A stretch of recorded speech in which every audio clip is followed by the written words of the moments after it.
Hi, welcome back to Joe and B's videos. We have an interesting one today that we've got planned. Yeah, I think it's the whole reason we started the channel in the first place. Well, the reason that It's kind of linked to one of the Yeah, reasons why I so- started the channel. the whole reason of the channel was to see if YouTube can pay our mortgage. Currently, no. Yeah, Just no. go for that. We need more subscribers. You've all got to subscribe. Everybody watches. But we also kind of wanted to share our knowledge on how we bought our first home Yeah. with you guys. So you can buy your first homes or second homes or whatever number homes you're on.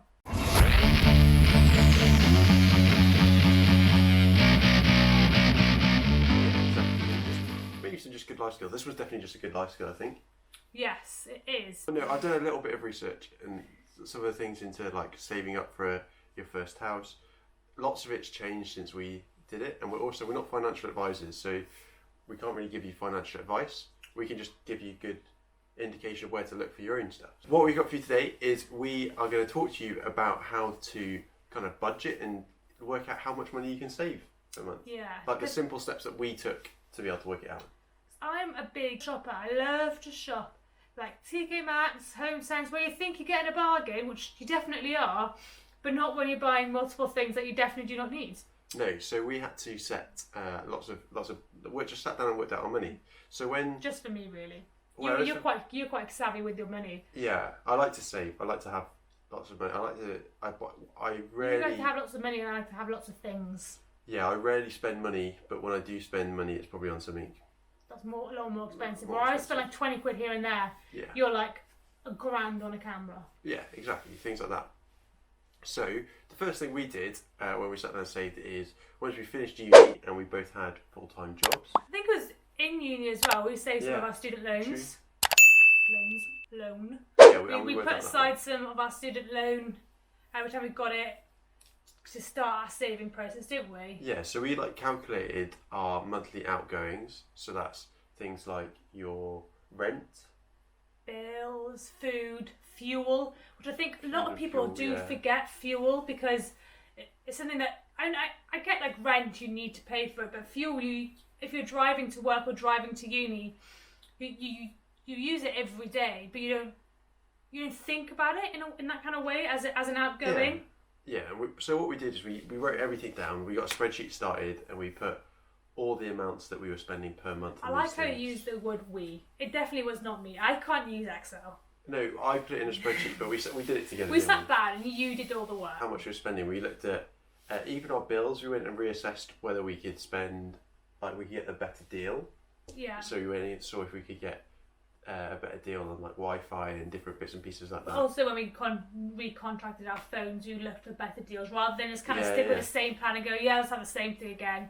We looked a bit deeper, like actually, did I use that phone to its full potential of what it can do? If not, what's the downgrade from that type of thing? And also like the other subscriptions like gym memberships and different bits and pieces like Yeah, that. like we use a lot of different software on our computer. Yeah, you said So, like, Adobe and stuff. We wasn't it? both had an Adobe account, but each account you can use 2 people on it. We both had it, paying like 60 quid a month, only using it once. Yeah. So we saved 60 quid there. You never went to the gym, so we cut your gym membership off. No, but I do other stuff. You do other stuff, yeah, but you do other fitness stuff, but you didn't physically go to the gym, so we cut that off. And it's stuff like we both paid for Netflix, but why? Yeah, we And paid for one silly stuff Netflix. like that. It was Spotify as well was the other one that we had 2 Spotify accounts. Yeah. And we went to a family account because it's the equivalent of, well, you save a little bit of money by doing that as well. And we also got rid of a TV box, didn't we? We just Oh, yeah, got a Google Chrome. Yeah, we just went to streaming. We didn't have. We haven't got TV box anymore. Like a we Virgin or watch a Sky lot of box. stuff on iPlayer. We're busy people anyway, so we rarely watch it on the time it was on. Yeah. So we Just went to streaming. we just stream now. We still have a TV license, obviously. Yeah. But And that was factored in because it's like not only your monthly expenses, but the expenses you have to pay for the year. So things like house insurance and a landline, because you normally have to buy a landline as well, don't you? yeah, but that comes off with like you normally pay like a monthly subscription to that. But yeah, we just put it all in down, wrote it all down, and then I calculated how much of our monthly income that we spent on that kind of stuff, and then how much was left after that. And I worked out what would be nice to have as like a little bit of a spending pot, so you could still have quite a nice Yeah. call it like way of living, and then how much you could save, and then went off and then found all the best I saving. think we wanted to buy our first house, but we didn't want to scrimp and save as well. We didn't want to like not be able to go out for dinner on a special occasion, or not have a takeaway on a Friday when we're feeling lazy and don't want to cook.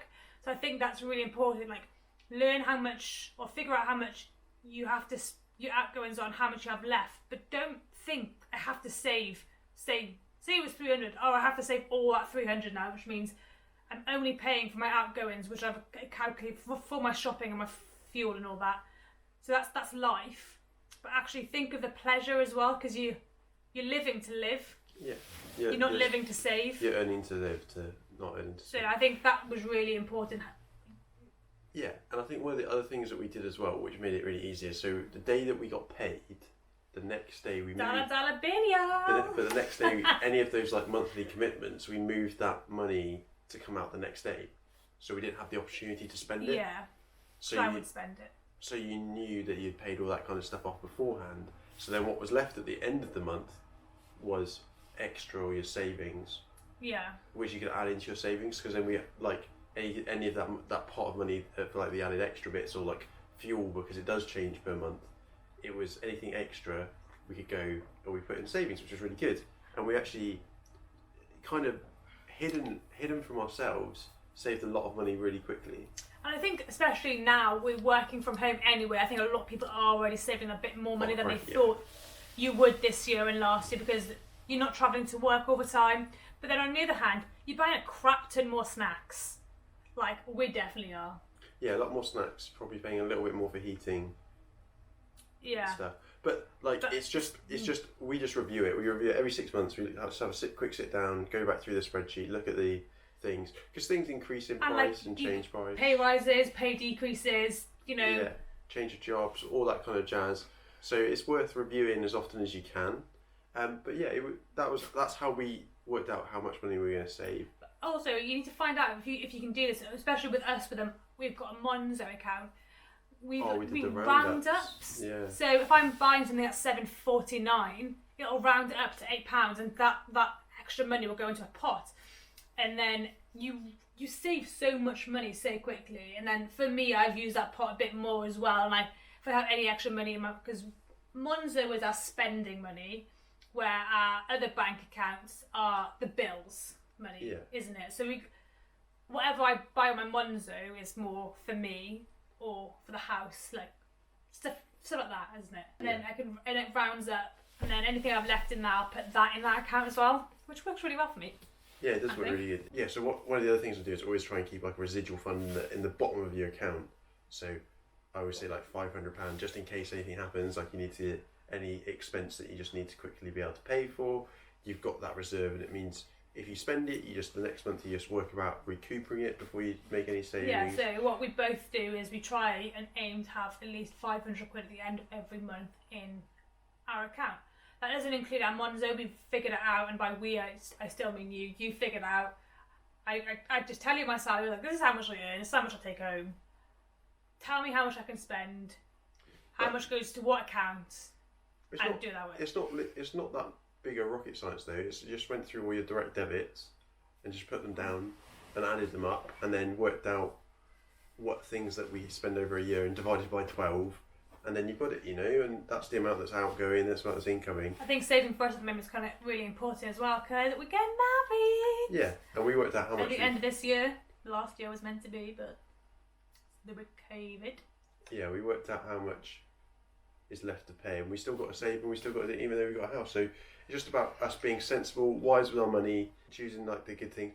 Like as B said, like with cars, you don't know how like taking it to work in uni. Yeah. One of the other things we did, and I did quite a lot, was work out whether it was better for me to walk, whether I could walk somewhere, or whether I had to drive. And I quite often found that I was walking a lot more. Yeah, 100%. I think we've got lucky anyway, because we have, compared to a lot of people, I think we have quite a lot of disposable income at the end of every month anyway. But because we budget. Yeah, it is because we budget. But like when we go to do our weekly shop, it's not like, oh, I want those donuts. You're like, oh, but it's not in the budget. Like, we'll buy the donuts. We have a happy life and we live a good life. Yeah, we probably spend more on food than we should, but it's calculated. And we like to eat food, so it's like a way of living, isn't it? You need food. So. Yeah, we work out a lot, and it's like a happy balance. But yeah, that's our advice. Is I would just Same. take an evening, just run through your statements through the last year, and work out what things you spend on monthly, what things you spend on yearly, that can happen consistently year on year, and work out how much that is compared to your monthly income, and then you'll work out your balance of what you've got left. So how much you want to keep for your rainy day fund, how much you want to you can save, how much you want for your little bit of spending pot. And I think for me it becomes a lot less daunting, and especially as I move those bits to come out as soon as I get paid, all those other bits come out. I don't have to worry about it because the money that's left is money that I can use. And then for all your fellow shoppers out there, like me, my advice is look for the bargains. Yeah, you're a massive bargain hunter. I am a massive bargain hunter. And honestly, I don't care. Like TK Maxx and HomeSense are my life. So many good things in there. But like B&M and Home Bargains and all of that, you get all the same goods in all of them. Like I bought a new table. It's a side table by a sofa for your mugs and your remotes. You're on the table. Yeah, the phone is currently on the table recording. 12 quid, mate. It's beautiful. It has a thing for the blankets to be stored in. And I was looking online and I was about to spend 50, 60 quid on a table. And I got it for £12. Look for the bargains. It is always about looking out for the things that are good value for money. Like even shopping. Like sometimes they say buy cheap, buy twice. Yeah. But I think for a first time home buyers and for young professionals. Yeah, I think that is the case anyway. I'm not going to go out and buy an oak table. For one, because they're expensive and that's not where I want my money to go. But also, I don't want an oak table. I want a cheaper table that when I move out, I probably won't take with me. Like things that we did as well is when we lived in a house that wasn't ours.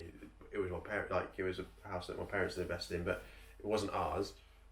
We furnished it as well, so we could build up our furniture nice and slowly of stuff that we had. Yeah. And we had cheapy IKEA sofas, but not that cheap, but we had IKEA the basic IKEA sofa that everyone knows, and we moved those into this house. And then we eventually got new sofas. And we eventually got new sofas, but we didn't have to come in and spend that big lump sum of money. Like sometimes buying cheap for a period of time until you can save it. Like everyone needs a sofa, so if you can't afford a nice sofa, buy a cheap one or look on Facebook Marketplace or something and then work up to saving for that sofa. Then we sold those IKEA ones, didn't we? And I think my advice would definitely be like try and build up your furniture before you look at building your house, like moving into a house as well, because otherwise you're going to get hit double whammy, and that's not fun.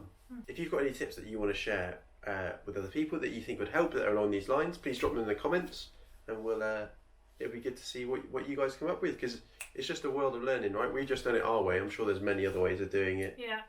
And I mean, I think if I was on my own, I probably would have done it a different way.